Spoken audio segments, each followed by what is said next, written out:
എപ്പോഴും മനസ്സിലാക്കിയിരിക്കേണ്ട ഒരു വലിയ ബിസിനസ്സുകൾ എന്തുകൊണ്ടാണ് വലുതാകുന്നത്, അതിൻ്റെ റീസൺ എന്താണെന്നറിയോ? മാർക്കറ്റിൽ പ്രോബ്ലംസ് ഉണ്ട്. അതിന് പ്രോബ്ലം ആര് സോൾവ് ചെയ്യുന്നോ അവരാണ് വലിയ ബിസിനസ്സുകാരനാണ്. അതായത് വളരെ രസകരമായിട്ട് പറഞ്ഞാൽ ഇങ്ങനെ, നമുക്ക് തന്നെ ഇഷ്ടംപോലെ പ്രോബ്ലം ഉണ്ട്. നമ്മുടെ കൂടെ നമ്മുടെ സമൂഹത്തിലുള്ള ബാക്കിയുള്ളവരുടെ പ്രോബ്ലം നമ്മൾ തീർത്തു കൊടുക്കാമെങ്കിൽ നമ്മുടെ പ്രോബ്ലം തീരും. സിമ്പിളാണ്. ഇത്ര മനസ്സിലാക്കിയാൽ മതി. നമുക്ക് പ്രോബ്ലം ഉണ്ട്, നമ്മുടെ പ്രോബ്ലം തീരണമെങ്കിൽ മറ്റുള്ളവരുടെ പ്രോബ്ലം നമ്മൾ തീർത്തു കൊടുക്കൂ. നോക്കൂ, കേരളത്തിൽ ഞാൻ പെട്ടെന്ന് നിങ്ങൾക്ക് മനസ്സിലാൻ വേണ്ടി പറയാം. നമ്മുടെ നാട്ടിലെ ഒരു കാലത്തെ ഏറ്റവും വലിയ പ്രശ്നമായിരുന്നു പവർ കട്ട്.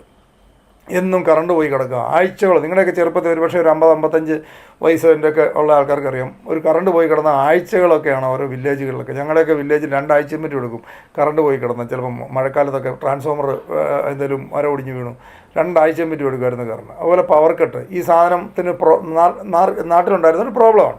പക്ഷേ നമ്മൾ ഈ പ്രോബ്ലത്തിൽ ജീവിക്കുന്ന ഒരാളെ സംബന്ധിച്ച് ഇതൊരു പ്രോബ്ലം ആണെന്ന് പോലും ചിലപ്പോൾ നമുക്കറിയാൻ മേല. പ്രോബ്ലം ആണെന്ന് മനസ്സിലാകുന്ന എപ്പോഴാണ്? ഇവിടെയുള്ള ആൾക്കാർ ഗൾഫിലൊക്കെ പോയി ജോലി ചെയ്യാൻ തുടങ്ങിയതോടെയാണ് 24 മണിക്കൂറും പവറൊക്കെ ആൾക്കാർ കാണാൻ തുടങ്ങി. 24 hours കറണ്ട് കാണാൻ തുടങ്ങി. അവർ നാട്ടിൽ തിരിച്ചു വന്നപ്പോൾ തന്നെ ഓയ്യോ ഇവിടുത്തെ ജീവിതം എങ്ങനെയാണ്, വീട്ടിൽ ചെന്നാൽ കറണ്ട് ഉണ്ടാവില്ല, എന്ത് ചെയ്യാൻ പറ്റും, ഇത് കാണാൻ തുടങ്ങിയത്. ഈ സമയത്ത് എന്തുകൊണ്ടാണ്? ഇലക്ട്രിസിറ്റി ബോർഡിൻ്റെ കെടുകാര്യസ്ഥതയായിരുന്നു അതിന് കാരണം. കൃത്യസമയത്ത് കറക്റ്റായിട്ട് കാര്യങ്ങൾ ചെയ്യുന്നത് വളരെ ഇന്നഫിഷ്യൻ്റ് ആയിട്ടുള്ള ആയിരുന്നു KSEB. ഇതായിരുന്നു ചിറ്റലപ്പള്ളി കൊച്ചയൂസഫ് എന്ന് പറഞ്ഞ ഒരാൾ ഗ്രോ ചെയ്യാനുള്ള റീസൺ. അതിൻ്റെ അർത്ഥം എന്താണ്? മാർക്കറ്റിലുണ്ടായിരുന്ന പ്രോബ്ലത്തിന് അദ്ദേഹം സൊല്യൂഷൻ ഉണ്ടാക്കി കൊടുത്തു.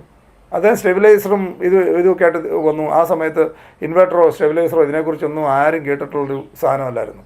അപ്പോൾ ആ സമയത്ത് മാർക്കറ്റിലുണ്ടായിരുന്ന പ്രോബ്ലത്തിന് സൊല്യൂഷനായിട്ട് അദ്ദേഹം വന്നു. അദ്ദേഹം കോടീശ്വരനായി. സിമ്പിളാണ്. കാറ് പോലും ഇല്ലാത്തൊരു കമ്പനി ലോകത്തെ ഏറ്റവും വലിയ ഫ്ലീറ്റ് ഓണറായി മാറിയത് എന്തുകൊണ്ടാണ്? നമ്മളൊരു ടാക്സി വിളിക്കാൻ ചെയ്താൽ അന്യായമായിട്ട് ചാർജ് ചോദിക്കുന്നു, ഡ്രൈവർമാർ വഴക്ക് പിടിക്കുന്നു. ഞാൻ അടുത്ത കാലത്ത് ബാംഗ്ലൂർ പോയപ്പം 30 വർഷത്തിന് മുമ്പ് ബാംഗ്ലൂർ ഓട്ടോറിക്ഷ പോയതിനേക്കാൾ കുറഞ്ഞ രൂപയ്ക്ക് ഈ അടുത്ത കാലത്ത് ബാംഗ്ലൂരിൽ AC കാറിൽ യാത്ര ചെയ്തു. ഉബർ വന്നുകൊണ്ടാണ്. 30 വർഷത്തിന് മുമ്പ് ഒരു ഓട്ടോക്കാരൊക്കെ അവിടെ നിന്ന് വഴക്ക് പിടിച്ച് നമ്മളോട് ട്രെയിനിൻ്റെ ടൈമായി അല്ല വണ്ടിയുടെ ടൈമായെന്ന് പറഞ്ഞാൽ അമ്മമാർ ട്രാഫിക് ബ്ലോക്കിലൊക്കെ ഇട്ട് ആ ലാസ്റ്റ് മിനിറ്റിൽ അവിടെ കൊണ്ട് എത്തിക്കും. നമുക്ക് അവരോട് ബാർഗൈൻ ചെയ്യാനോ പിടിക്കാനോ ഒന്നും ടൈമില്ലാതെ എന്നിട്ട് അന്യായമായിട്ട് പൈസ ചോദിക്കും. ഈ പ്രശ്നത്തിൻ്റെ സൊല്യൂഷനാണ് ഈ ഉബർ വന്നപ്പോൾ. കൃത്യമായിട്ടുള്ള സാധനം ഏത് വണ്ടിയാണ്, അതിൻ്റെ റേറ്റ് എത്രയാണ്, ഡ്രൈവറുടെ ഫോൺ നമ്പർ എത്രയാണ്, മുഴുവൻ ഡീറ്റെയിൽസ് എടുത്ത് കയ്യിലേക്ക് തരുന്നു. ഈ സാധനത്തെ ആർക്ക് വേണമെങ്കിലും, ഏത് ലേഡീസിനും ആർക്ക് വേണമെങ്കിലും രാത്രി പോലും യാത്ര ചെയ്യാം. കൃത്യമായിട്ട് ഏത് വണ്ടിയിലാണ് നമ്മൾ പോയിരിക്കുന്നത്, ഏത് ഡ്രൈവറുടെ കൂടെയാണ്, എല്ലാം കൃത്യമായിട്ട് റെക്കോർഡ് ചെയ്തു. കൃത്യമായിട്ടുള്ള റേറ്റ്. ഇതാണ്. അവർക്ക് ഒരു കാർ പോലും ഇല്ലാത്ത ആൾക്കാരാണ് ലോകത്തെ ഏറ്റവും വലിയ ഫ്ലീറ്റ് ഓണറായത്. എന്ന് പറയുന്ന പോലെ മാർക്കറ്റിലുള്ള പ്രോബ്ലത്തിന് സൊല്യൂഷൻ കൊടുക്കുന്നത് ആരാണോ അവർ ഹ്യൂജായിട്ട് ഗ്രോ ചെയ്യും. നമ്മൾ വലിയ വലിയ കമ്പനികൾ നടത്തിക്കൊണ്ടിരിക്കുന്ന വലിയ കോർപ്പറേറ്റ് വലിയ ലെവലിലുള്ള കമ്പനികളുടെ CEOമാരും മറ്റും പറയുന്നത് ഞാൻ കേട്ടിട്ടുണ്ട്. അവരുടെ വലിയ ഒരു ഓഫീസ് അല്ലെ വലിയൊരു പ്രൊജക്റ്റ് മാനേജ് ചെയ്യാൻ നിങ്ങൾ ആദ്യം നിങ്ങളുടെ വീട്ടിലെ ഒരു ചെറിയ ഫംഗ്ഷൻ നടത്തിയിട്ടുണ്ടോ എന്നാണ് ചോദിക്കുന്നത്. നിങ്ങളുടെ വീട്ടിലൊരു ചെറിയ ഫംഗ്ഷൻ, നിങ്ങളുടെ ഒരു ബർത്ത്ഡേ പാർട്ടി നിങ്ങളൊന്ന് നടത്തി നോക്കൂ. നിങ്ങളൊരു ബർത്ത്ഡേ പാർട്ടി അല്ല, വീട്ടിലെ ചെറിയ കുട്ടിയുടെ ബർത്ത്ഡേ പാർട്ടി നടത്തി നോക്കൂ. അതിനൊരു പ്ലാനിങ് വേണം, ബഡ്ജറ്റിങ് വേണം, കൃത്യമായിട്ടുള്ള കട്ട് ഓഫ് ഡേറ്റ് വേണം. ഇന്ന ഡേറ്റിനകം തീർക്കണം, ഇന്ന ഡേറ്റിനകം ഇൻവിറ്റേഷൻ തീർക്കണം, ഇന്ന ഡേറ്റിനകം ഫുഡിൻ്റെ പരിപാടികൾ അറേഞ്ച് ചെയ്യണം.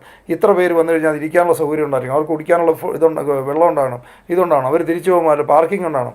ഇത് കോർഡിനേറ്റ് ചെയ്യാനായിട്ട് ആദ്യം പഠിക്കാനാണ് അവർ ആദ്യം പറയുന്നത്. അതായത് വലിയ കമ്പനികൾ പോലും റൺ ചെയ്യണേ ആദ്യം വീട്ടിലെ ഒരു ചെറിയ ഫംഗ്ഷൻ നടത്തി പരിചയമുള്ളവരൊക്കെ സാധിക്കും. ഞാൻ ഇതുവരെ കണ്ടിരിക്കുന്ന പല കല്യാണങ്ങൾക്കൊക്കെ പോയിട്ട് വിമർശിക്കുന്ന ആൾക്കാരെ കാണാറ്. ഞാൻ ചുമ്മാ അവരോട് ചോദിക്കും, ചേട്ടൻ്റെ വീട്ടിൽ എന്തെങ്കിലും ഫംഗ്ഷൻ ചേട്ടൻ നടത്തിയിട്ടുണ്ടോ? ഇല്ല.